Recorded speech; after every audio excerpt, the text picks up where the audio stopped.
Now you can. All right. Are we sick of John Cena yet, Aaron? Yeah. It's funny because I saw someone mention how, like, in his promos, like all the build up, he's like, in 3 weeks after, like, I'll be forgotten. And I feel like he's been forgotten. I feel like he's gone. But here in the North South Connection, we've kind of kept him alive. We had a lot of Cena content. And a lot of this content is available, like this show is simulcast. So audio on most podcast applications, except for those Jawers and Spotify. And on YouTube, has the video version of these shows. You can find us on North South Connection. Subscribe, share, like, love here in 2026. And we hope you haven't seen enough. Maybe I haven't. Maybe I have. I don't know. We'll find out tonight. I was speaking to the audience, man.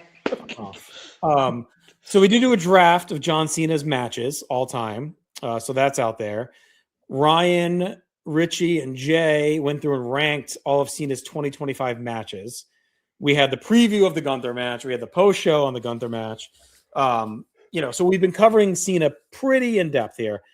And this is like Cena related, but it's not just like Cena, talking about his final run, or is like what we're doing here, Aaron, is at the North South Connection and Place of Nation back in 2017, we kicked off the Greatest WWE Wrestler Ever project. It was spun off of Pro Wrestling Only's Greatest Wrestler Ever project that had been done in 2016. So that was the first iteration that we did. 5 years later, we refreshed the list, just like PWO did with WWE. We mimicked that, and we did a refresh list. And it actually kicked off, it was our first video here on YouTube for North South Connection, Noah's Bar. You and I revealed the list in early 2023. So 2027 will be kind of the next due date, right? And that's the end of 27. So we're like 2 years ahead. But I think there's a lot of ground to cover that we can get through, right? So, like, lots changed, a lot. So I think throughout 2026, we're going to do some specials, kind of breaking down candidates. And then as we heat up into 27, we'll start kind of organizing the list, and maybe we'll kind of refresh the list to start the year, see how it changes throughout the year. But there are guys that weren't doing a ton that are now going to be high, guys like Cody, who, when we did that list, had just come back. Like, he hadn't even had the match in LA yet. Right. Reigns, like, his run's been interesting since then. Gunther's a big one, right? That's a big one. About, So there's even a guy like Chad Gable, right? Like, I don't think he was even really on the radar probably too much at that last one. But now it's like, think it's a lot of stuff he's done in the last few years, right? So there'll be some interesting cases. Dominic Mysterio. And there's going to be guys, too, that we've watched more of doing other stuff that we may be lower on than we were, or higher from rewatching. So I think there's enough content to get us through a couple of years worth of stuff here. Now, it's not going to be every Noel's Bard, but we're going to do some special cases to start. So, and this is one of those, because the man just retired. And I think it's fitting because he had a run. It wasn't just, he just had a match, right? He had a run in 2025 that's worth, I think, diving into. To discuss. So the concept of GWE, right, is that however many people want to participate, submit a list of their top 100 greatest WWE wrestlers of all time. You can base that on whatever you want, right? Like, we kind of had a rubric the first time around that kind of was like whatever. After that, right, we factored, what was it, like, jump up moments? N was nuance, J was jump up moments, P was promos and character, and W was work rate. Right. So then jump up moments is essentially what it sounds like. Like, they're big moments as a wrestler. So we kind of based the original list off of that. And I think we used it loosely in 2022. But this time around we can stick to it. So Cena is an interesting concept for us. We had him very high, I think, collectively. I know I did, in 2017, which makes sense. He was still fairly active. And if you think about his run that year, right, was coming off of the AJ Styles feud. So he was like pretty hot still. He hadn't really settled into, part-time worker status quite yet at that point. I'm having a hard time finding my list here, but go ahead. You want to talk about that year? Well, I know for me, he was, I think he was 6 or 7 in the 2017 list. He was right up there. But it's coming off probably the best 2-year in-ring run of his career. Right. Because in 2015, you had the US Open Challenge and everything that brought. And in 2016, you had the run with AJ Styles. And so like I think he gained a lot of cred during those years. And then, over the next 5 years, I think for me, he lost some of that cred. Yeah. So I had him at 6 in 2017, and that's how I started him. So basically what I did, and I think you do the same, as I think we went over it. I had my list in 2017. Yeah. In January of 2022, I blindly redid the list without research, talking. I just kind of refreshed it, right? So guys moved around a little bit. I added some guys, moved some guys down. It was off the top of my head, right? Yeah. And then we researched, we did podcasts, we talked, and then we did a final list at the end of the year. So yeah, my list in 2017 had Cena 6. My January 22 list had Cena 6. So I did not move him in my first glance. Yeah. In January of 23, when we revealed our final list, he was down to 19. Yeah, me too. We both had been 19. And we didn't talk about it before. If you rewatch that video, you say 19, and I'm like, oh my God, like me too, kind of thing. Right. So he went down 14 spots. Yeah. Which is a big drop. It's a big drop. Yeah, and a surprising drop. Like, I'm sure when we talked about that, there were people screaming at the screens, but it is what it is. And I think we actually rationalized it quite well, because one of the factors in that was all the years that it just wasn't clicking or wasn't working.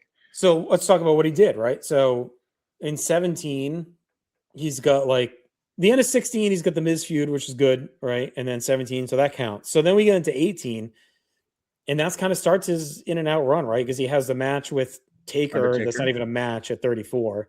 Yeah. Is he even on any other pay-per-view stuff? If he is, I think he's on the one where he's in Australia and he does that weird punch to Elias. Right. But I think that might be it. No, doesn't he fight Baron Corbin or something at SummerSlam? It's something like that, but it's a nothing match. Right. Yeah, I was trying to look on Cage Match, but I don't know how to get it down to just pay-per-views. But right. Anyway, so then what's his next big match? At the Firefly Funhouse? Yeah. Or no, he fights Reigns in 17 too. That's the one where he comes and was like, I'm part-time. I have to come back because you can't do your job. But that's 17, I think. Right. So then 18, you got the Undertaker stuff, and he doesn't have a path to WrestleMania. You have that. Yeah. It's somewhere in there. He's not at, I don't think. He's there, but he doesn't wrestle. He comes out and cuts a promo on Elias. Yeah, he raps, right? In the old gimmick. Yeah. 20 Firefly Funhouse is 20. Yep. Does he do anything leading up to that? Well, I don't think so. Maybe a couple of appearances, but nothing. Right. He's not in the Rumble or anything. I don't think so. It's possible, but it's not memorable at all. Right. And then I don't think he's around at all during the pandemic. No. He's not at the first WrestleMania out of the pandemic. No, he's at SummerSlam though. That he fights Reigns in Vegas. Yeah. Yes. But then he goes away again. All right, I pulled it up. So in July 17, he's a free agent in the Superstar Shakeup. Okay. He is in the 2018 Rumble. He loses. Yeah. Because it's the old guys and the young guys. Yeah, he's good in that Rumble, actually. And then he is in the Chamber. He loses. Yeah. He's in a 6-pack challenge at Fastlane, and he loses. So that's where he doesn't have the path. Yeah. So he loses to Taker. He beats Triple H at the Greatest Royal Rumble in April. And then him and Lashley beat Elias and Kevin Owens in Australia. Yeah, that's the weird punch.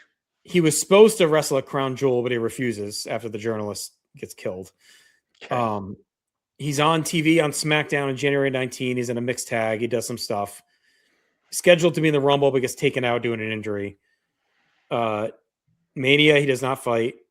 No. He shows up on Raw. He's on the February 28, 2020 SmackDown. That's to set up the Firefly. He does not appear at all during the pandemic. No. He was doing Peacemaker. Right.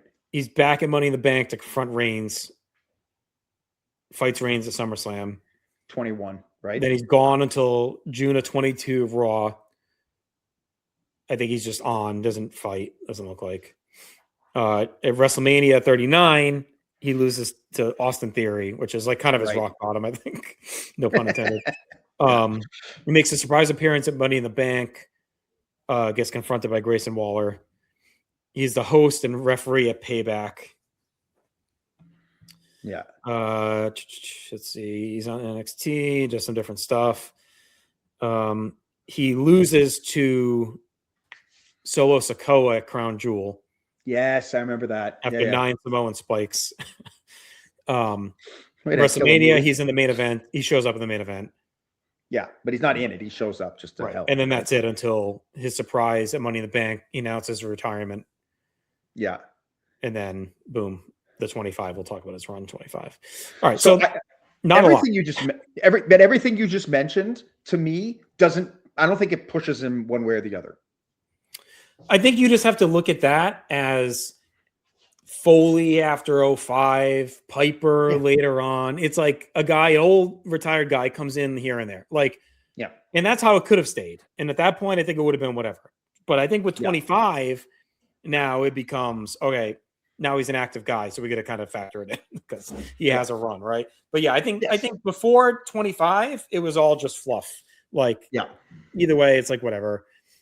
And I think that was, I guess we factored some of that into the drop already, though. That was kind of priced in because that would have been pre-Theory. I don't remember why we dropped him so much, but we dropped him so much because we talked a lot about how he actively drove people away from the product. Right. You saw ratings decline, you saw attendance decline, and the idea that he was rejected by the audience for I was thinking about this. And when you look at Cena, I think his main event run is an 8-year run, a 9-year run as a main eventer. I think he's a main event. He maybe a bit on the sides too, but his main event run is 2005 until 2014. Right. I kind of think when Brock squashes him, it's almost it almost demotes him in a little bit. He kind of goes to upper mid card. It's kind of like Savage after 5, right? He's a contender. He gets title matches, but he's more of an upper mid card. That's it. But then when you think about, so he's got 9 years on top where it's his promotion, right?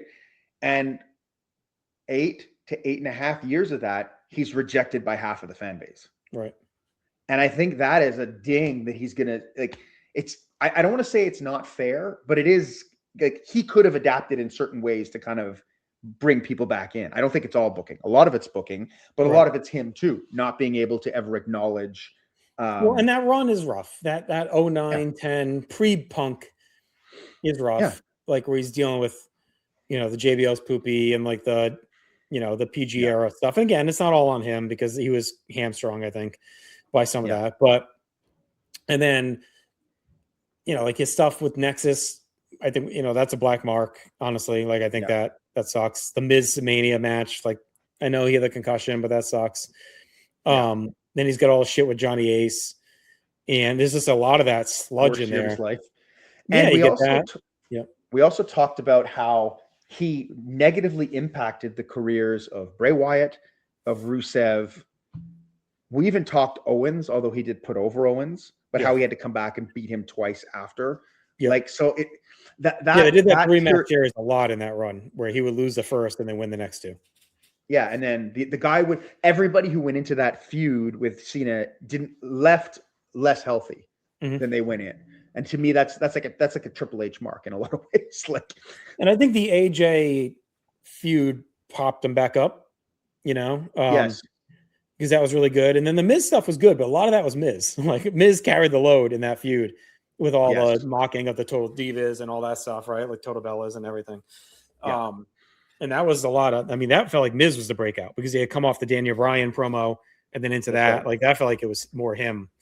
So I think 19 feels right. I think he's got the matches, felt right at the time. So let's talk about his 25 run and how that affects his standing, right? Because that's kind of the whole point of this. I'm going to read his match list down, okay? Real quick. So here's we go. He's in the Rumble. Yep. He's in the Chamber. Yep. Which he wins. Fights Cody at Mania. Yep. Fights Orton at Backlash. R-Truth at Science Main Event. Right. He's at Money in the Bank with Logan Paul against Jey Uso and Cody Rhodes. Fights R-Truth again on SmackDown. Punk at Night of Champions. Cody at SummerSlam. Teams with Cody against Logan Paul and Drew McIntyre on SmackDown. Fights Logan Paul in Paris. Sami Zayn on SmackDown. Brock at WrestlePalooza. AJ Styles at Crown Jewel. Yeah. Beats Dominic Mysterio in that cool moment on Raw in Boston to win the IC belt. Teams with Rey and Sheamus against Judgment Day on Raw. Loses to Dom at Survivor Series and then loses to Gunther at SummerSlam. Yeah.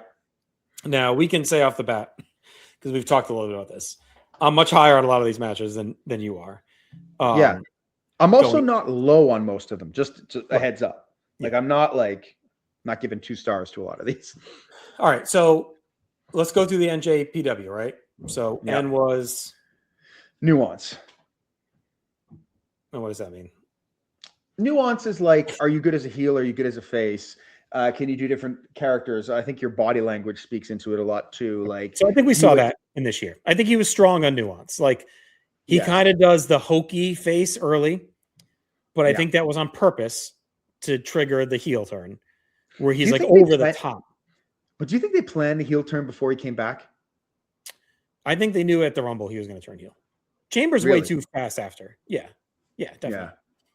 Because everything they talk about is like when you talk about these backstage stuff, it's like you hear, "Oh, we wanted something to pop the crowd." It like right. No, I think they had an idea. Either way, at the Chamber, he's super hokey when he wins, and that's clearly to set up. Right? Yes, so, that's fine. So he does the hokey face. Yeah, he does the angry sellout heel. Then he does like the Hollywood Cena heel. He's a very different sellout heel. He's the hurt heel, which I actually love. Like that promo before Mania is fantastic on Raw, where he first talks after Chamber, where he just like lets loose on everyone and everything. Loved it.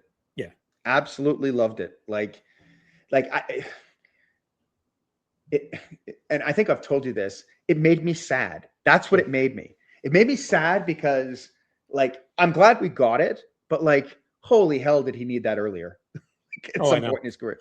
Well, I think the closest comp I can think of too is 01 Austin, when he first does like the needing Vince's love and like it felt very much like that. So he's great. Then he kind of turns into Hollywood big time Cena, right? Yeah, better than big time Bex. But obviously he's like big time Cena, right? He's like Hollywood star. He's teaming with Logan Paul. I'm better than you. What I didn't like is I thought they wasted the face turn the way they did it. I was in Jersey. I had no clue he turned on SmackDown until like I got to the arena and someone told me like Cena turned face. And so I had no idea. Like, I'm like, what? Like he just did a promo and turned face. Like it made no sense to me. Yeah. And then I think he was good. And once he got over that, I think he was good as like, all right, I'm on my way out, John Cena. So I think he had a lot of nuance. And I think my big problem was, and I'm I guess we'll just get this out of the way, and then I want your thoughts on it. Rock was a big part of the heel turn with the whatever, at Chamber. And you assume Rock is going to show up at Mania and help him beat Cody Rhodes or pay back from the year before, and Travis Scott will be involved, whatever. That gets all bungled because Rock isn't there for whatever reason, whether it's a schedule or he just knew he wanted no part, whatever the fucking reason was. Yeah. It completely screws that whole thing up. And we get stuck with Fiend and Cody looking like an idiot, right, with the finish. Yeah. I think what they should have just done is Cena beats him with the low blow, and then Travis Scott just comes out after and celebrates. I think it would have been way better than what they did. Yeah. Or have Cena hurt him. Yeah. Like the beating that he gave Cody at night of Elimination Chamber, where he was busted open and bloody. Like that's how I've always imagined a John Cena heel turn. I always imagined John Cena as a heel still as strong as he is as a face. And so like when he wants to hurt you, he hurts you. Yeah. Right. And I think if they had just, if you want to do it off a low blow, that's totally fine. But then like he pile drivers him, or he does something that hurts him. Because Cody does leave after Mania for a bit. That's it. So it's like you do something that taints it, right? Like the low blow, or he hits the turnbuckle pad without the pad or something. But then Cena hurts him, and that's what I like. The more I really thinking about that main event, because up until the Fiend part, I actually loved the main event. Like, I loved that he slowed everything down. Because his whole thing was like, I am the last real wrestler, right? So like, this is actually really points for him on Nuance, because I think he changed his whole in-ring style in that match in a way he didn't for any of the other matches. Like, and I wasn't a super fan of the match. I mean, I went like 2 1/4. Like, I thought it was okay, but like I finished at 2.5 because I hated the ending that much. And this is where I think like the whole year could have been better if he's fighting this demon with the Rock in his ear the whole time, and he finally, all right, whatever, he loses back to Cody at SummerSlam, and now he has to decide, like, am I really going to go out like this? And maybe you bring in whoever from the old days comes in and talks, like whatever it is, right? Shane, whoever you want, like John, like you can't, Vince, maybe even Miz, like, dude, we've been through hell together, like. You can't go out as this guy. Like and Cena slowly comes out of it and then beats The Rock to like exercise his demons. And I know they're not going to do Cena Rock in December, like whatever. But that would have been the perfect story to me, right? Like he doesn't turn back until the end when he has this crisis of conscience and is like, I have to beat the man who made me turn my back on the fans and go out as the guy. Rock was never going to do that. So maybe there's a proxy that comes in along the way somewhere. Rock's guy, right? I don't know who that is, but like again, it's probably not gonna be Reigns because he's a face now, so whatever it is. Yeah. The other option, Drew could have been the guy, I was always the chosen one. Or even Gunther. Like Gunther's kind of been Triple H boy, like whatever, right? So, but the other option is one that I remember in Vegas talking about with people there. Is Cena going to keep the belt and retire as champion? And that could have been the hook as well. And not actually have him do it, but like he keeps the belt through SummerSlam and doesn't lose it until that last match. And he's like, I'm the last world champion. I'm leaving with this fucking belt. You're not getting it off me. And then you pick whoever the guy is, whether it's Cody or whoever beats him in his last match. And then he shows respect. And at the end, he says, okay, you're the real champion, not me. And he leaves. Like, that would have been fun. I think either of those would have been better. It would have added more gravitas. But I do think he nails a lot of the nuance throughout the year. I agree. I think this is where I wish Cena was a little more proactive. And I don't know whether to dock him with this or not, because like he's always gone on and been like, I'm the company guy. I just do what they tell me and this and that. I'm like, but if anybody had any pull to push the director, the character one way or another, it's him, right? Like if he and I think he did in this run. I do think he had input in this run. I just think I think the original plan, it's like once the Rock thing backfired and they lost that thread, I think they were just like, all right, well, now you're just gonna be a Hollywood star Cena. And then they were like, all right, this is sputtering, and they just like pulled the trigger on. Like, but why? Like, I don't know why. I don't know why. It makes no sense why. Like, because like the character he was doing where he was mad at the fans, right? Because we're comparing it to the Austin one, and it's great, the Austin work, right? But this turn is way more justified than anything Austin did, because it was literally years of them rejecting him, right? And then to play on that, the story's already there. And as soon as he came out the next night after Elimination Chamber, I don't actually like. Look, you could have had The Rock and all that, but I don't think you needed it anymore to be interesting, because he was interesting enough. And that's why when The Rock is not there at Mania, what bothers me is that they don't pivot at all from that idea. Right. Like, it's just pivot. Almost anything would have been better. Well, I think they had to pay off Travis Scott because they hyped it. The whole friggin' show is built around a stupid song. But again, you can just have him celebrate with him. And that can tie into the Hollywood Cena. Like, you turned your back on me, but you know who didn't? The box office. And fuck you, I'm a bigger star than anyone's ever been. Look at me, I'm with Travis Scott. I'm with Logan Paul. And like, I feel like I think they do a good job of keeping him as angry Cena until that R-Truth match. And I feel like that's when things turn. Because the R-Truth match is still that story, right? R-Truth comes out and he's like, I want you to be the old John Cena, right? He's wearing the outfit. Man. Yeah. And that was poignant. Like, it was like, this guy's been with him the whole way, Ron Cena, like all that stuff. And I think, then you get him getting fired and that whole shit came into it. Uh, Yeah. but I think that's where, to me, that story ended. And then as soon as he hooks up with Logan Paul going into Money in the Bank, then he spends 2 months as kind of a big time Cena. I'm bigger than wrestling. I'm Yeah, my that's Hollywood to friend. me, that's the error. The error is dropping it. The error is not pivoting at Mania and just doing something simpler. Because it's funny because I was thinking about this too. Like it actually would have worked a lot better, I think, if it was a simpler ending at Mania. Because the one the year before was like everything, Right. everything ever in the match, right? And so this one could have been nice and simple, but not pivoting away from that hurt character took all the motivation out of the character. Right. Like we've talked a lot about why characters do things at points, right? And you need that solid foundation if you're going to be a great heel. Cena isn't that Hollywood guy, but I'm sure there's a part of him, not that he's not in Hollywood, but I don't think he's a Hollywood dick the way No. The Rock kind of is, Rock right? or Batista did. Yeah. That's it. Whereas Cena, I think, probably has some hurt from the audience rejecting him. So why not stick with that? And that even plays in. There's even moments he has later on. Like I love the moment where he tells Punk, "If you want the title, you're gonna have to follow me to Saudi Arabia." Right. Like I think it's a really interesting. I think it's a great moment because it plays. But you could tie it all in. You could say like, "You love these fans so much. Like, let's see if you're actually a man of your word." Or there's a way to kind of. They always chose you over me because you were authentic. But let's see how authentic you are. There's a lot of that could have been played that they just didn't. And everything you hear about Cena from the set of Peacemaker or Hollywood is how brilliantly creative he is. Yeah. Like James Gunn said, he's like the best improviser he's ever worked with. And yet that doesn't appear at all in this run.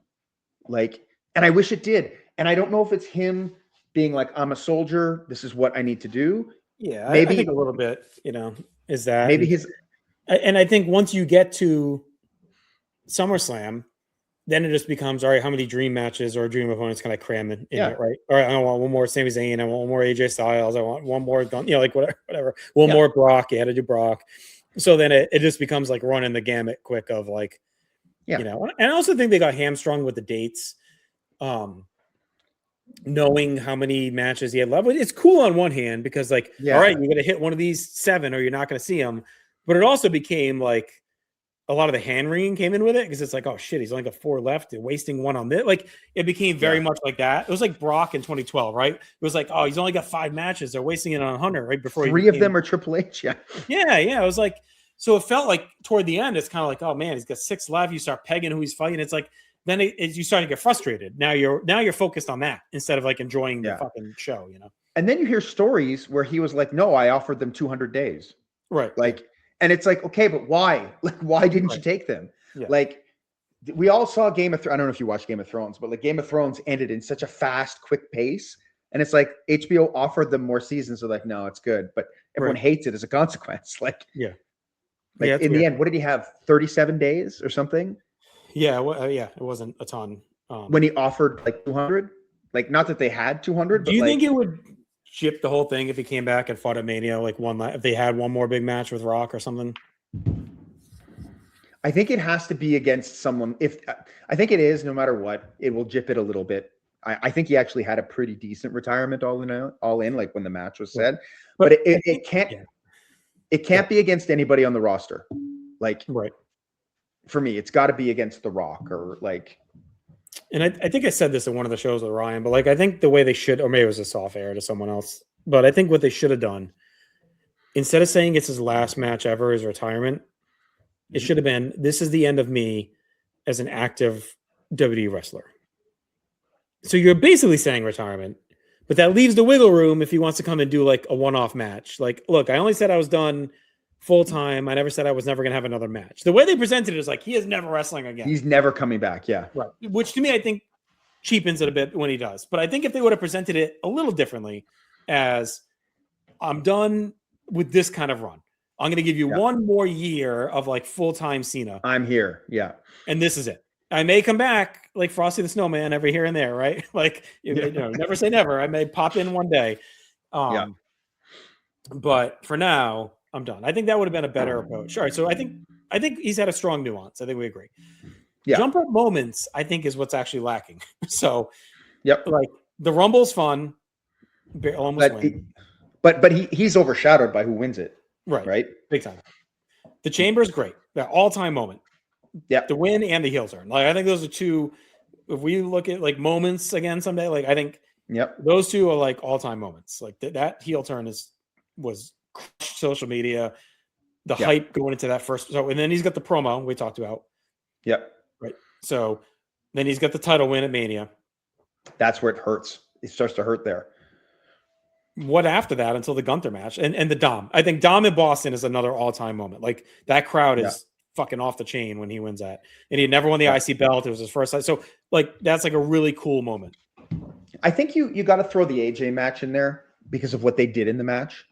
Oh, the matches. When we talk matches, it's like fantastic. But I think it becomes a jump up moment based on all the tributes they do. Like I think that counts for something. You got Brock returning, more of a Brock moment, but he's involved. I think the SummerSlam attack. Oh, it's fine. Yeah, it's just the same. It's just the same thing they've done before. Yeah. So like, it's funny. But it's so crazy because this time you really didn't think Brock was going to ever be back. I mean, no. And it's funny because when you look at the WrestlePalooza match versus the SummerSlam 2014 match, they're not that different in terms of match, but the context means everything.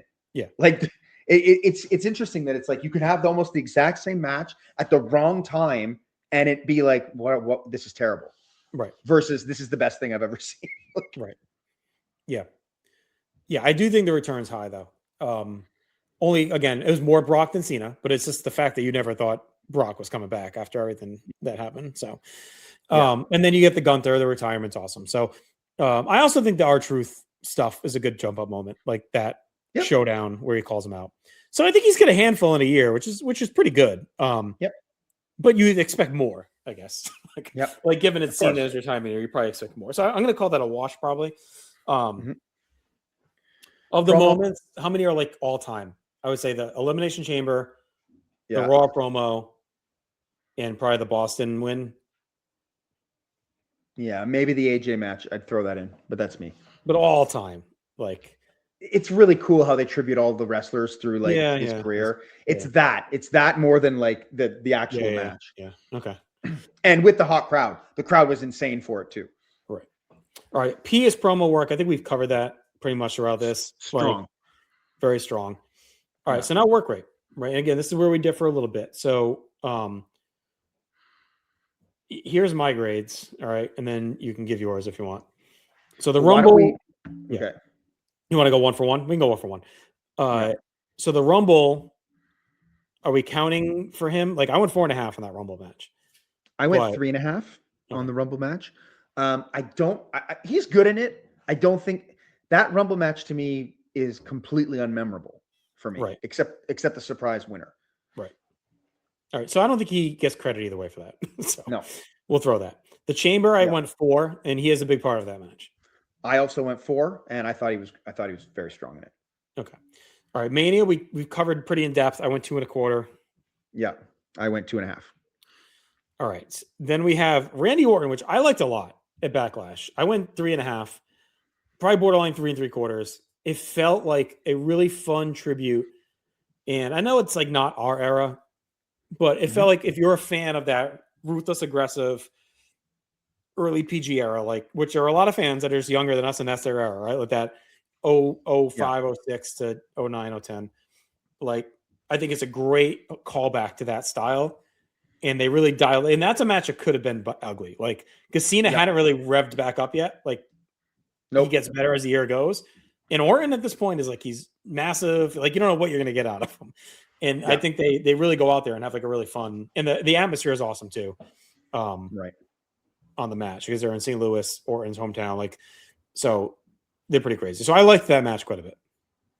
I'm at 2.75. I thought it was good. Here's the thing. And this speaks to a lot of modern wrestling, but like I watched this match within the last month because I was kind of like catching up on all the pay-per-views and I couldn't tell you one thing about it. Right. Like, and so I think because of that, from my rating, what I'm guessing is it was good, but there was something that happened that added a flaw to it. Maybe the ending, like maybe there was something in the ending I didn't like or something like that. I don't remember exactly, but That's it. I just remember liking it a lot. I like the style. It felt like a throwback, and I thought they over exceeded expectations, especially given where Cena was at in ring coming off Mania. It was like, oh, and they went 28 minutes. Like, it's a long match. No, it was long. Yeah. Yeah. All right. Our Truth, I went 2.25. That's more storyline than match. I didn't see it. The TV stuff I have not seen. Yeah, it's fine. Money in the Bank, I went 3.25. That's him and Logan Paul against Cody and Jay. I'm at 3.5. Like, I think it was very good. Yeah. 24 minutes again. He gets a lot of time in all his matches. Like the Chamber and Rumble obviously is a half hour, each. Cody at Mania was 25. Orton's 28. This is 25. I did not see the Truth SmackDown match. Ryan had it at 1 3/4. So whatever. I'm sure. Punk at Night of Champions, 26 minutes. Now this is where I differ from a lot of people. Like he had it at 3 3/4 when he did his recap of the year. I went 2. This was a very divisive match, both within our group and out there. Like I saw a lot of people who really likes it, and I saw a lot of fucking hate that just hated it, fucking despised the match. I didn't think it was that good. I thought it was way overthought. And I've liked Punk's return. Like I think he'll be another guy we'll probably get into on one of these specials to talk about how his spot has changed. But that one made you question if he was cooked. That's where I was at coming out of that match. Yeah. And it's, he's got the Gunther match weeks later. So whatever. Obviously he was not cooked, but coming out of that, you feel like, oh man, is Punk done? Like that I just did not feel it. And I think the Saudi stuff weighed on that. Like, I do think there was a lot of Punk going back on his word piece of it. So it's a very divisive choice. Yeah. Yeah. I went 3. I like my 3 is it's good. It's good. Fine. It's good. But it wasn't great. And like when you think of the matches they've had together, not that I expect him to rekindle the exact magic, but I expect it to be higher than 3. But when he does rekindle it with another guy later, it's like, well, why couldn't he, Yeah, exactly. All right. SummerSlam, I know we differ on. So I'm at 4.5. It was there live. I love the match. I think it's a great ending to that Cena run, his heel turn. Like I wasn't a fan of how they ended it, but like it felt like if you're going to bookend his journey from Mania to SummerSlam as the champion, as the heel, Cody gets it back, Cena handshakes, and then moves on to Brock minutes later. But I thought they did what they should have probably done with Mania, whereas they went with the full bells and whistles show. And I think that's when Cody's at his best. And I think Cena was able to hide some of his limitations. And I think they just went complete opposite because no one wanted to see another plotting match like a Mania. Like I know we liked the style; it worked in that moment. Doing that again would have been a death knell. So I think they had to go balls out with all the gimmicks. If that style was going to work, you needed the other guy to bring up the energy to to work against it and then force Cena to work faster. Yeah. But that's a whole different thing. I'm at 3, and I'll tell you why I'm there. And it's something that's really bothering me about a lot of matches I'm seeing, like many, many, many matches. And the reason I'm at 3 is because I don't think it's a match. Like it's like it starts as a match, and then it just becomes big move, lay around, big move, lay around, big move, lay around. But there's not 3 of them. There's 20 of them. Right. And I'd be okay with the big moves happening if there was something going on in between. Like if there was, fighting to get up and headlocks or like something wrestling. So it's more of a criticism of the modern main event style. Like, this is what it's evolved to, right? It started with the Attitude Era, right? The main event style. It got a little bit looser in the Ruthless Aggression era. It got a little bit looser after, like, it's kind of evolved now to this, like, you have the main event style, and then you have the mega main event style that they've created, right? So now you have the main event style, which can still produce really great matches. And then you have the mega main event, Lollapalooza, all out madness main event style, which is what they do for their big ass fucking spectacle matches, which was Cody and Roman, which is this, where it's like bells and whistles out the fucking ass, like, everything and everyone. You know what it reminds me of? It feels like these matches are like the last 7 minutes of an Undertaker streak match. After he's kicked out of the finish, after someone is kicked out of the tombstone, that last 7 minutes is super dramatic because they've been through all this other stuff to get there. Here, I'm not saying they're starting there, but they get there way too fast. And then instead of it lasting 7 minutes, it lasts like 30. Yeah. And it's like, okay, there's so much laying around. Like there's, and it kills the drama for me, because it's like, okay, well, they should be dead at this point, like, Right. if that's the case. And so that's why I suffer with those matches. So in one hand, I can't call it bad. Like, to me, I look at it, I'm like, it's not bad. Like, the crowd is into it. Like, it's getting big pops where it's supposed to get pops, but it's just, for me, it's just not interesting at all. Right. All right. So that's SummerSlam. Then he's got the SmackDown with Cody against Logan Drew. I don't know. I didn't watch it. All right. Then he's got Logan Paul Clash in Paris. So for that one, I went 3 3/4. I thought it was very, very, very, very, very, very good. I think they don't quite get over that hump to make it like a classic, which I think they have potential, because I am big on Logan Paul. I think he's fantastic. And I think Cena had worked his way into shape by this point, as we'll see at the next one. So I thought, but this is like not a mark against Cena. Like, to come out of basically off the couch and have this match with Logan Paul at this point in the year, like, to me, it's actually a plus for him. Yeah. I have it at 3.5. I like Logan Paul a lot. I thought the match was very good. Like, that's all I got to say about it. Like, it was very good. See, it was worked in a way that was very good. It worked transition to transition. It didn't feel as plotting to me as the SummerSlam match, for example. So one match I've not seen I want to watch is a Sami Zayn 20 minutes on SmackDown. Yeah, I'm sure that's I good. went 4. I heard it was great. You went 4, but you haven't seen it? Hmm? You haven't seen it, or you did see it? No, I did not see it. You just said I went 4. Ryan went 4. Oh, okay. Okay. I'm just going because he did this same thing project, so I'm just going by his shit. Yeah, it's all good. All right, WrestlePalooza, he goes 9 minutes with Brock. It's whatever. I went 3 1/4.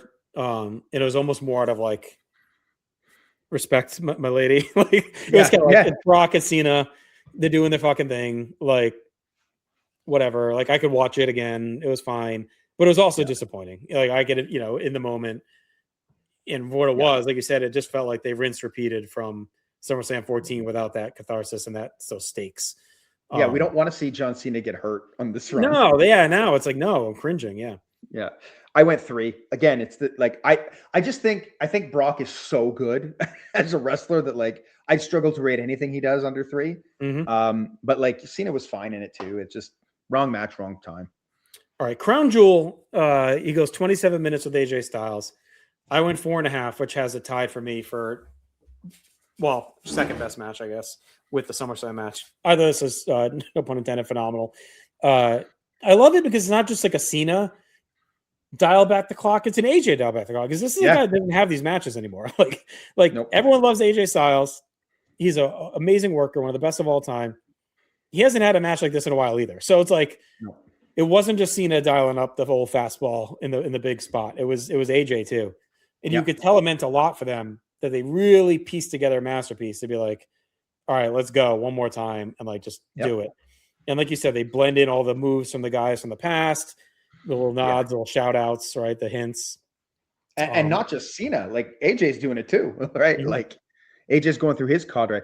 I'm at 4 1/4, and I struggled with this match, I'll be honest, because I loved it, but it's like the Cody match. Yeah. But I think for me, because of what they were doing with the tributes, I think I thought, as I was watching it, I'm like, I'm gonna like ceiling this at 4, because like, it's not a match the way like they've had matches before. Like, all their other matches like flowed. There was always something that tied the things together. This one, it got to a point that like they were like, again, big move, rest, big move, rest, big move, rest, right? But because they were doing the tributes, which is so different than anyone's ever done, really, I wanted to give it some cred. By the end, with the way the crowd was so loud, the finish with the tombstone into the AA, like I really dug it. So that's why I went 4 1/4. And I know that's kind of like, it's funny because it kind of sounds contradictory, the SummerSlam match, but I thought like, well, they did this match at the right time. Yeah. And it wasn't garbagey, No. It's funny how far the Saudi crowds have come. Like Greatest Royal Rumble, I was thinking back 2018. Yeah. But that wasn't Saudi though. That wasn't Saudi. Oh, that's right, it's Australia. But same Yeah. thing. Like Yeah. even the Saudi crowds, like they've actually come quite a ways. Like Yep. from that original run. But They're yes, singing the songs now. yeah, they found a niche with some of these overseas special events. So yeah, putting this in Australia, worked well. Yep. All right, so then we have the Raw match with Dom, which to me is more of a moment than a match, but it is 15 minutes. The crowd is red hot. Then he's got the tag with Ray and Sheamus, which is kind of cool. Sheamus is his boy. Ray's, whatever, you had to do it. Then we get Survivor Series with Dom. I went 3.5. It felt just like a old school Cena backlash match. Like, it's against the guy, the crowd's into it. You get the live return and the tease, which was pretty obvious where it was going when she came out. But so that to me felt more in what should have been Cena's last pay-per-view match. It felt more like a Dom match than a Cena match because it was about Dom and Liv and that story. Judgment Day. The Judgment Day all ran down. And more than Cena's story. Yeah. So I like that they gave Cena the IC title moment, but I wish Cena's last pay-per-view match had more to do with him and I'm fine with him putting over Dom. Like, that's cool. Dom's awesome. But like, it felt more like a Dom story than a Cena story. That's all. But you do get the really cool entrance, like Cena with the walking up and down the thing and all that. Like, that was cool. Like that did feel like a really cool moment. Yeah. We should have listed it as the moments. Like his entrance to that last pay-per-view was cool. Yeah. I went 3 3/4. I was at 3.5, but I loved the finish. Yeah. I thought Liv and Dom were so smooth on that finish that I bumped it up. Oh yeah, they're amazing. Yeah. They're such a great pair. They're wonderful. Yeah. Is it crazy that they're potentially better than Dom and Rhea? They're definitely better than Dom and Rhea. Yeah, it's crazy, right? Like, well, and they're different, right?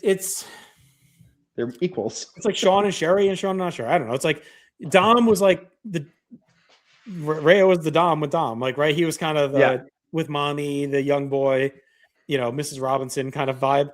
Whereas with Liv, it's like she's just like completely corrupted him and whatever. So they both had great stuff. I shouldn't say it's definitely better.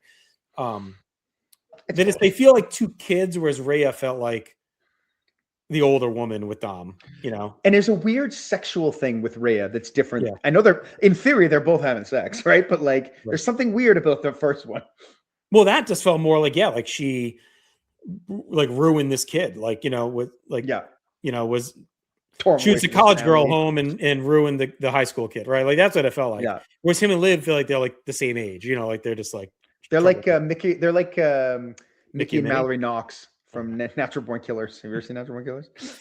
The gangster song, yes. All right. So then we end with Saturday's main event against Gunther. There was a lot of hand wringing over who the opponent should be. And I leaned back on my old streak breaking theory. Right. So there's a lot of hand wringing then over Brock being the one to end the streak, right? Oh, you should have given it to a young guy. You could have made someone with it. But I think it's too much pressure to put that on an up and comer. And I think Brock was a good choice because he needed the win to rehab, but he could shoulder that and take it on. And this felt the same. And it's funny because I thought back, like, to Roger's nephew Ryder, who's a diehard wrestling fan, but he's young, right? He's a teenager. He's where I was probably in 97, 98. And he's a diehard, like, Javon Evans fan. And we were at dinner leading up to this. And he's ranting about why it should not be Gunther, right? Well, it's a waste. And I'm just laughing because I'm like, man, like, I've been here, but listen, dude, like, it's going to be Gunther. You better just get used to it, first of all. Second of all, this is why. You cannot do that to Javon Evans because now he's always going to be the guy that beat Cena. And anything that doesn't make him a megastar is like, well, they wasted it. They wasted it on Javon Evans. Whereas Gunther can take that load on because he's already awesome. And it's going to rehab him because, like Brock in 2014, Gunther is coming off a year where he tapped to Jey Uso. He lost to CM Punk. Like, he hasn't really won a big match in a bit. So he actually kind of needed that win to heat him back up heading into 2026. Yeah, him as the choice is fine. Like, I don't for all those reasons. I watched that match for the first time today, like literally before we logged on tonight. And I never expected Cena to win. I never expected Cena to tap. I'm starting to think he probably should have won. Like, watching it, and So I'm factoring this in, right? Like when the match ends, like people have not every match needs to be about the next thing sometimes. And a lot of it should, but sometimes it doesn't have to be. And the crowd just shits all over it at the end. Like it's not the desired reaction. The heat is not on Gunther, it's on Triple H, like right from the start. Yeah, that's a crowd problem. Like it's I don't know, because yes and no. Because like, look, I'm totally transparent here. WWE has priced me out of most events, right? Like I went to look for Saturday Night's Main Event that was in it's gonna be in Montreal in January. And the last seat in the house is like $250. And like that's crazy. Like I went to see Survivor Series for 30, you know, like, you know, and I know it's not the same, and I know everything has to go up, but you've got a building where people have paid 800, 1,000, 10,000 for tickets, whatever it is. And I think when you're paying that level of money, like but what are they supposed to do? Ask them who they want to win and then do like, how do they know that they're going to shit on it? That to me, that wasn't obvious that they were going to shit on it. It's not like Cena. This is where the trouble is, right? Because we spent 15 years, and you said it. We buried him on our list because he ruined, like the crowd rejected him for 15 years. So now, why suddenly are we to assume the crowd wants him to win? Because the crowd has completely turned on him over the past. If you watch, I mean, look, I've watched all these matches almost back to back, right? And you see the growth in his popularity. Yeah, like when he comes into even just the match against Dom, he's more over than he's ever been in his career. Well, because they know it's the end. Yeah, and they say, yeah, that's it, and they know it's the end. And I think sometimes you can send the crowd home happy, and I think that might have been one of the times to do it. I don't know, and I'm going to say this too. I don't care. Like, you're not like I'm at a point now with my fandom where like I watched it, I'm like, oh, it's a great match. And I think I'm in a decent place to discuss the merits of like if it was a good idea, bad idea, because I do not care. I don't care if he wins. I don't care if he loses. Yeah, it's been about 10 years for me for that. Like of not getting, I don't care anymore. But I think also I'm like even a step further away from the product than you are. Right. Like I don't go see the shows anymore because they're too expensive. I barely watch the pay-per-views this year. I've since caught up, right? Because I want to make sure I keep my fandom up. To me, it's a social thing more than anything. Like, and it's a social thing for me. That's it. I don't have that here, right? Like, and for me, it's also like I've become OCD about my grade database, so I'm trying to keep up. So that's more than anything. But that's why I do too. I'll give you two reasons why I think it was okay, and then I'll give you an idea of what they could have done. Yeah, I'm saying it's okay. Like, but here's my two reasons why. Yeah. One, if this was his only match this year, he was coming back for a one night only retirement match. Yeah. I would argue all night that he should win.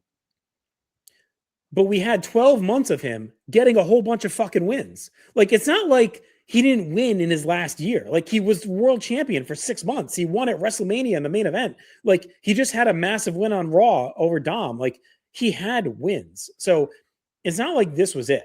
Like, if this was his only match, we're never going to see him again, I'd be like, yeah, he should go out with a win. But he went out with a win. He went out with 6 wins, 7 wins, 8 wins. Like, he had all the wins all year. Why does he have to win that one when he had all these big wins? He beat Cody Rhodes, who's the Hulk Hogan of today. Like, that's like saying, you know, Bruno should have come back at WrestleMania 4 and beaten Hulk Hogan, right? Like that's what they did. He came back and beat Cody Rhodes. Like, Cody Rhodes is their ace. And Cena came off the fucking couch and beat him at WrestleMania. So, like, they gave him wins. So why does he need one more? I also think there was a beautiful poetry in him smiling and passing out. Like, to me, or giving up, whatever he did. Like, he accepted, okay, I'm done. I fought till the end. It's not like Gunther squashed him. I mean, he was in the match. No, it was a good competitive match. And he finally just like, you know what? I'm done. Like, my body's done. I've been through hell this year. This guy is a fucking ace. Like, no, very few people beat Gunther. Like, it's not like it's not like he lost to The Miz. So it's like, you know, how many people have beaten Gunther besides like Punk and Jey Uso? Like, no one. Like, that's it. Yeah. If anyone is besides Cody and Reigns has been the most protected over the last 3 years is Gunther. So like, to me, those two things alone make you feel like, okay. So the way they could have salvaged it is you open the show with the match and Gunther defeats him. And in true classic Saturday's main event style, you say, we're going to hear from Cena at the end of the night. He's going to come out and say his farewell. He comes out and says his farewell. Some asshole heel, fucking Austin Theory, whoever the fuck comes out. The Miz. Someone comes out and is like, John, like, I should have been your last opponent. I'm the guy to fight. Ring the fucking bell. And then they have like a 3-minute match. Cena beats. If you really need him to go out with a win, then his last match is a win over the mid, like whatever. But I'm fine with him they're tapping out, accepting his fate after he had a massive year. Again, if he didn't have that year, I'd be arguing differently. But he got his wins. Yeah. I don't personally like the tap out. I just don't. Like, I guess it's because of who he is. And I get what you're saying about the smiling and saying I don't have it anymore or going out on his own terms. But again, that feels backwards to the character and who the character is. I don't disagree with any of your reasons at all. Time will tell, right? Time will tell, because right now, even now, it still doesn't feel like there's any heat on Gunther for it. Like, I think would have been the case with anybody. So yeah, I guess you could say, yeah, he should have won. Would it have been better if he beat someone that didn't matter and just got a win? No, I think it would have been better if he Look, I don't know if it would have been better. Like, again, I'm not a Cena guy, right? I've never been a Cena guy, right? So I'm not holding on to be like, I need John Cena to win. I don't care, right? But I think if he wins that match, it's a surprise, and it's probably an all-time moment. But I think it hurts Gunther. I don't think so. I think Gunther's He's lost every big match, really. Like, and I feel like they're building him back up. It's like another loss. Like this year, he already lost to Jay, to Punk, and now to Cena. Like, when does he get back on the win? Like, to me, he ended Goldberg's career. Now he ended Cena's career. Like, they're starting to build him back up.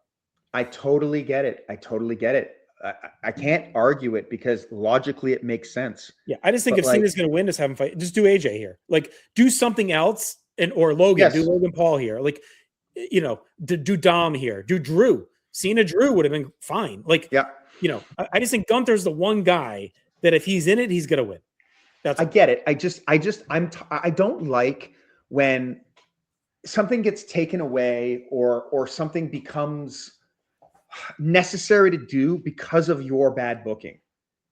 Like, I don't think it's bad booking that Gunther's lost. I just think it's time for him to win. I think it's bad booking the way he lost at WrestleMania. I think him tapping out to his own hold at WrestleMania. Yeah, I think they got caught up in the Jey Uso yeet moment. Yeah. I think if you asked them now if they would do that again, they would say no. But that's what I mean. And I don't think it ever made sense for Jey to tap him out. Jay's not a submission guy. No, he should have won, though. I do think he should have won, because we always sit here and complain, and we in a royal sense, that they don't take advantage of the hot moment. And Jay was very hot and over at that point. It just didn't work, but that's okay. I don't blame them for trying. It's the way they did it, right? I think if Jay rolls him up and pins him, it's the same outcome of Jay winning. Doesn't make him look weak, but it maintains some of Gunther's aura, right? Well, I'll give you a guy that could have done. Oh, good. Finish, and then I'll say. All that to say is that, like, Brock Lesnar needed, like, to beat Cena in 2014 because they fucked him up. Now, that was worse than the Gunther one to me. Like, 1,000%, because it was Triple H but this, again, I don't want to find myself arguing that in a retirement match the guy who's retiring should have won. I don't really care. I just think that, like, when I look at the reaction the match got, I don't think it's a crowd problem, because the crowd was there and with him the whole match. No one in the crowd was sarcastic. There were kids, like, upset in the crowd, right? I know. I just think they weren't expecting it. Like, and I don't blame them for not expecting it. I know Cena's over, but Gunther is, like, beloved in many ways. Like, it's not like they put over someone that everyone hates. Like, oh, Gunther sucks. Like, he's, like, one of their best fucking guys. Like, he's perpetually over, Yeah. To me, you look at the reactions Cena got for the last, like, 4 or 5 shows, and it's obvious. To me, it's obvious that, like, oh no, they're into him. Like, I just think it was obvious that Gunther was going to win, and everyone should have accepted. I agree. It was obvious. I think it's a fool's errand to think he wasn't going to win. No, going into it, I was almost positive that Gunther was going to win, but I think a surprise might have been interesting. Is my point. I'll tell you the guy that could have done. that I think would have worked. And I thought maybe they'd go that way is LA Knight, because they could have had some good promo stuff. LA feels like a younger Cena, and he's not young, but you know what I'm saying, newer Cena. Yeah. And then he could have beaten him. It would have felt like an earned win over a pretty well presented guy. It's a good little match, and Cena goes out on top. Like, to me, that if you want Cena to win, even Jay would have been fine. Like, he's been built as a big guy all year. Jay would have been. I think LA Knight, you would have killed him. That, like, whereas Gunther, you don't kill him. I don't think. I think it's hard to kill Gunther. I think he's too good. That's the thing. If he hadn't lost all his big matches this year, I think Jay's the guy. I think the crowd likes Jay. You get the Yeet versus Cena, and then he can take the loss. It doesn't hurt him. But it feels like Cena earned a good win over a top guy. And you can do a respect moment at the end. You could do Roman too. Like, it's not crazy. Like, to give Cena, like, and when I say if Cena would have beaten him, like Gunther, I mean, Bronson Reed beat him, so anyone can. Pardon me? I said Bronson Reed beat him, so anyone can. That's it. But like, I would not see Cena tapping out Gunther, or like, I think it needs to be like a fluke. It needs to mirror. Does that help him a fluke win? Pardon me? A fluke win helps him to retire, where it makes him slip on a banana peel. That's real. I think losing. I think not slipping on a banana peel. It's the announcers the whole match were talking about how Cena was the underdog, right? The underdog would have got a fluke roll up on Brett at WrestleMania. Like, passing out with his blood was like more impressive than right. So I think Cena, his body giving out against this lethal machine means more than like a roll up win.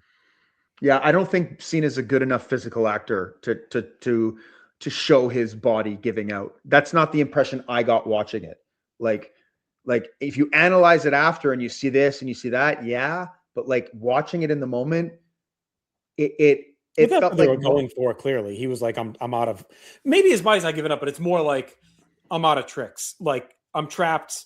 I'm not getting out of this. It's over. I've resigned myself to be. To me, that's a better way to go out than like he rolled up Gunther and stole a win. Like, to me, that like unless he's going to beat him with win. But it's not stealing a win. It's become stealing a win because of what everything has happened. When Macho Man wins the title at WrestleMania 8, he's not stealing the win. He's out wrestling Ric Flair, who's gotten arrogant and has started doing other things. Yeah, but you know what the context is these days. I mean, that's a different era. The context these days, where if you roll a guy up, it's a sneaky win. Like, that's been the 20 years worth of storylines and matches tell you a roll up is like a fluke win. So if you're gonna have Cena win, it's got to be with the AA, some kind of super AA or something on Gunther. Yeah, and that's probably why I could care less about these matches, right? Like, because every match has the same formula, and this one had a formula too. It was 7 minutes of a sleeper hold. It was SummerSlam Survivor Series 94, but without Stu Hart on the outside, and whatever. Like, and again, like, I didn't hate it. Like, I assumed Gunther would win. But after, and remember too, I'm watching this like weeks after, right? So like, there's no emotion, there's nothing. I'm just thinking like, like, I don't think that did what they wanted it to do. That's my take. But I don't think it's bad for trying, because again, I think Cena had his moments all year, and that was, I don't argue anymore online, but I saw a lot of like the arguments. Oh, you know, sometimes you don't have to go to the loss, but I'm like, and I didn't see anyone argue that point. So that's why it's in my head, is that he had a bunch of wins. Like, he was given his moments, his flowers. Like, the whole year was built around a tribute to him. It's not just a one-time match. Again, if he only came back, we're going to have one retirement match against, like, whatever. Then you say, okay, like, he should probably go out. But he won all year. Like, he was world champion. Like, he had a great year. Like, he wasn't really world champion the way he's supposed to be world champion. You know what I mean? In terms of his he's an old man hanging on. Like, that's. But then he can do it later. Like he lost SummerSlam. He won it. He beat Logan Paul and he beat AJ Styles. He lost against Dom. He got destroyed by Brock. This is the tail end of it, right? So there is context that he was losing a lot at the end. Again, I don't care. You're right. He did get moments, but not really good face moments. Even down the run, he beat Logan, he beat Styles, he beat Dom. He didn't just lose to Dom. He won that 6-man on Raw. Like, you know, like, I'm just saying, he did win most of his matches until the end. He didn't lose to the last two with Dom. You know, Brock is whatever, and then Dom and then Gunther. Yeah. Right? After SummerSlam, from Clash, he beat Logan, right? Yeah. Lost to Brock, so he was 1-1. He beat Sammy, right? Okay. 2-1. Loses to Brock 2-2. Beats AJ 3-2. Beats Dom 4-2. Wins on Raw 5-2, and then loses to Dom and Gunther. So he still had a winning record in his end stretch. Yeah, but you're counting throwaway 6 men on that. Like Again, I mean, he's winning matches. Sure. But I think the people in that building, I can't speak for all of them, but it looked like they wanted to see their hero win one more time. And they didn't give him that. And that's a choice. Like, I'm not saying it's a good choice or bad choice. I just don't know. Right. Like, but I think we can agree it doesn't affect his case for Jim. Like, I don't think it doesn't matter that he won or lost, right? So let's wrap up. Yeah, I think we're going long. I don't think we need to sit here right now and put him anywhere because we have 2 years to finalize this list and he's going to move. But do you think coming out of this conversation, you will move him up, leave him the same, most likely? Like, and by same, I don't mean at 19. I would say 18, 19, 20, 21, whatever. Or does he drop like 20s, 30s, 40s? No, I think so. When we went through his match grades, and again, this is not a slight, right? But most of the matches were like 3.5, 3 3/4, a couple of higher ones, right? But it was in that range for the most part, right? To me, that's like kind of the standard of what everything is now, right? So I don't think the work he does in this, so I don't think he's going to move much. I think I'm going to move him up because when I look at a couple of guys ahead of him, I think I put him too low, but not many. So I think his ceiling is probably like 2 or 3 places up. But it has nothing to hurt him. No, I don't think it's hurt him. I don't think it's helped him. I think it's more of the same. It's more of the same. He's always been like this in the ring. He's always been like in that, like, look, he's usually 3 to 4. That's where his range is usually. Sometimes it goes up, sometimes a few down, but the bulk is there. So he's in the same range he's always been. He did some interesting stuff with the character. I like the risks he took, but because they didn't pan out to anything truly amazing or truly great, like I think if he had maybe been the heel all year and it had worked all year, it becomes like a transcendent, like, remember Hollywood Rock, how good that was? You know what I mean? Yeah, but because this kind of was like, it went off in different weird directions and they ended up just canceling it, I think it just becomes a wash. So this year coming back, so if this never happened, right, and he's just kind of been the same since 17, it's the same as if this happened. I guess what I'm trying to say. It's like, would you have dropped him if this year didn't happen? I don't know. If he just like never did, like he lost the theory, I think I would have dropped him probably because he would have lost the theory and farted around, and then maybe other guys pass him. I don't know. So I think the year helped. I think it helped keep him up. Like I think it was like, all right, he can still go, and he gave us a few all-time moments. And I look at the guys near him. I had him below Jericho, below Angle, below Backlund. Yeah, you know, like when I look at the guys that are even close to him right now, the only one who's close, who is for sure going to pass him on this next round, is Roman. Yeah. Right. I don't think, as much as I like Gunther, and I think Gunther will end up going way high on the list, I don't think Gunther passes him. Like, and I think that's the only real threat that's around him right now. Like nobody else on my list, when I look at it, is going to move up high enough to knock him down. I didn't even have Gunther on my list. I didn't have him last time either. But like, as I'm looking at it now, I've got a chunk of at least 4 guys. It's him, Dom, Rhea, and Io Sky that were not on my list last time that I know are going to be players on it, right? Like, so, but I don't, like, look, I have him at 19. I don't see Gunther cracking the top 20 on this list. No, right? No, probably not. That's it. So that's I had Reigns. I had Cena 19 and Reigns 20. So those two are both going to go up. Yeah, like I have Daniel Bryan, CM Punk, Randy Orton ahead of John Cena, and Bob Backlund a bit later on. I could see myself moving him ahead of those guys, but I don't think anybody else that's ahead of him. Right. And the people behind him, it's just Roman who is going to pass him. So. Yeah, it'll be interesting to go back through. I'm even looking at some of the names now. It's like Billy Eadie at 97. I don't know some of these guys, but I also don't want to punish people because I'm really going to work hard, and I suggest people do the same, to trust your 2022 self. Yep. And not just like demonize whatever you did then, because I haven't watched a ton of Billy Eadie since then, But I'm going to trust I had some rationale back then as to why I had him. And I don't want to just punish these guys because I'm not as in touch or in tune with them as I was 5 years ago or 10 years ago. Like, yeah, no, I don't Iron think that's Sheik the is case. 60. I don't know if I'd have him at fucking 60 now, but like, I probably have some rationale as to why he's around there. I'm not just going to boot him off the list, right? Because I've watched more of someone else now. No, I when I think back, like I think I'm in an interesting.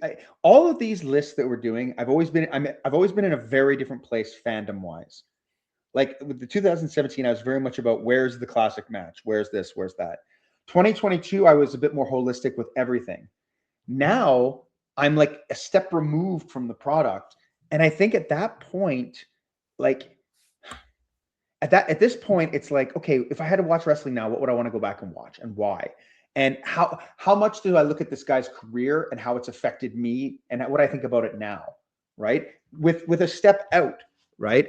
And I think that's going to be different this time. That's why I think Cena probably has to move up a little, but it's because I think when you're dealing with the pillars of the company, like the guys it was their promotion, like Hogan, it was his promotion. Austin, it was his promotion. Bruno, it was his promotion. Cena, it was his promotion in a way that it was never Bret Hart's promotion, right? I think there's credence to that. And I think you have to give some focus to that. And I think that's why he's got to move up. That's why I have Backlund high, because it was his promotion. And I think that's why we had Cena I had him at 6 in 2017, because if you look at, I had Savage 1, he's my all-time no matter what. But then the next 5 was Hogan, Austin, Bruno, Cena. And then you get into the tier B guys, which is Rock, Shawn, Brett, right? That were never their guy, but they were the best of the rest, that didn't run the show, right? And Vince, obviously, an interesting case. But like, but you kind of look, right? After Savage, it's the Rushmore, right? Of the eras. So yeah, and I think I think the new additions to that era that we need to start talking about are Reigns and Brock. I think Brock, 2012 to 2020 is Brock's promotion. Like, well, the interesting thing is I went from 11 to 6 for Brock. So I had him at 6 in 2022. I mean, I don't think he's going to go higher. like that feels pretty high. Like maybe, I think we're going to do one of these on The Rock, and I think it's going to be interesting. Like, because I had him, and I know you had him high. I had him at 5. 5. We have him at 5. I have him at 5. So I don't know how I feel. I'm, you and I talked about it last week a little bit back and forth. Like, his run over this last year, has it been good or bad for wrestling? And I'm torn because he's done some good stuff, but I also think he's done some shit stuff. And I also think, I think he's lost a lot of the fans. Like, I think, I don't know what made him toxic in both Hollywood and wrestling, but like something happened, like after Moana. I don't know what it is, but like, or Ballers, something happened. It was Black Adam. There's something on Black Adam with the studio. Like there was a fight in there, and that's where it started. I don't care about Black Adam, so I don't know what made it seem like. I don't know. It's like in Seinfeld where they all know Jerry's girlfriend is like the loser without them ever saying it. Yeah, like everyone just assumed, like, just believe Rock sucked like overnight, and there are people that hate him forever, like they've never liked him, but like I don't know. Was it the false sincerity with like the giving away the car? Like, it just felt like it just kind of happened overnight. It's a combination of a lot of different things. I think him talking about running for president is up there too. But there's a time I feel like he would have won. Like, I think he was beloved. Let me throw something else out there too. I think when he came back as the final boss in 2024, I think he was incredible. Like, incredible. And I think him being so good for that period of time and then just disappearing hurts him. Yeah. Like, I know that's silly, but it's like, I wish he was around. That's kind of been his whole career, though. Yeah. That's it. Which is interesting. Every time he was great, he would leave. I think he's interesting. We'll talk about it. We're going to do it soon on Rock, because I think he's an interesting case. Like, I think his history is worth revisiting a little bit too, when you start to see these trends of like, okay, he's got these great bursts, but after 2000, it's a lot of like a great 6 months, a great 3 months, a great 2 months, and it's like gone, Yeah. So, I guess it just depends too on how much you value volume, right? Like, do you value volume? Look, I'm not dropping him out of the top 10. Like, I'm just saying, But I'm not even talking about necessarily Rock. Like for me, I'm thinking Brock. Like Brock to me, like, but his volume's higher now than it was. I mean, I know, and every time I see him, I'm like, okay, does he go ahead of Bruno? Like, like I'm in that mindset right now of like he's that good. Like, and he's someone that has been helped quite a bit, like, because he was a very much part-time, limited, but from 2015 on, like, he's 2015 to 2022, he's fairly featured. I mean, he's there, right, until not on every show, but that's fine. But he has run enough. He has enough of a catalog. Like, he probably has more than Rock, I'm guessing, if you add it all up. Yeah, pay-per-views for sure, I think. Yeah, because like Rock was full time for like 5 years, right, or 4 years. So yeah, Rock was full time for like what, 2 years, right? But I think he's done more in these other 15 years since he's come back, 13 years since he's come back, than Rock. I'm sure. And it's funny because like Rock left and kind of, not that he came back the same, but him leaving didn't really have that much of an influence on what he was when he came back. Little bit Hollywood Rock, but Brock leaving completely changed who he was. Yeah, and he came back and was better for it. Yeah. So, all right, that'll do it. We went pretty long on this one, probably longer than we thought. But it's a good kickoff to GWWE over the next 2 years. Like I said, we'll be doing these deep dives, I think. Let us know if there's anyone you want us to talk about. Like, that could be, good too. Like, throw out some ideas in the comments. We're definitely going to do Rock. I think we're definitely going to do Punk. I think we're going to do him. I think guys that have been gone and came back in that stretch, Cody is definitely worth the discussion, because when he had a lot, the last list we had done, he had come back, but he had been hurt, right?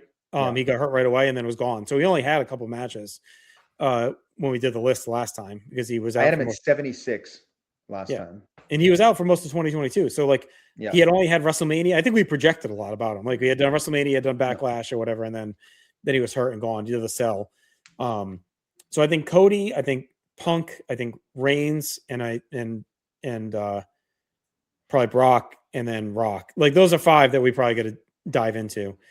I'd throw Rhea Ripley. Gunther. Who?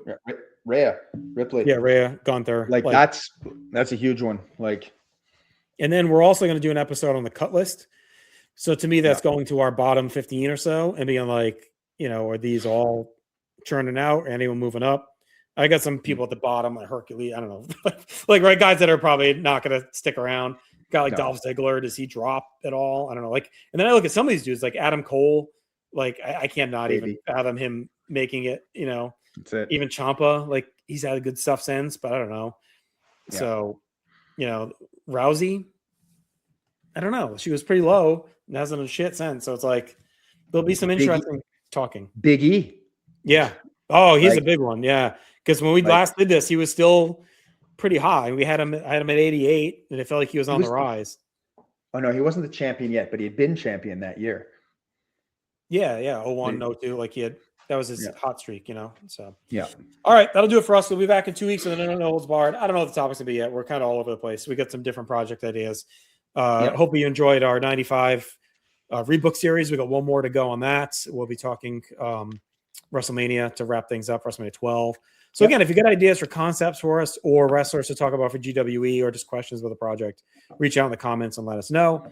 Check out everything North-South Connection. We're heading into WrestleMania season, so there's always a ton of content coming for that as well. Crazy, it's already Mania season pretty much here toward the end of January. So, all right, thank you for watching. Thank you for joining. The Dookie's been dropped. Talk to you in a couple weeks.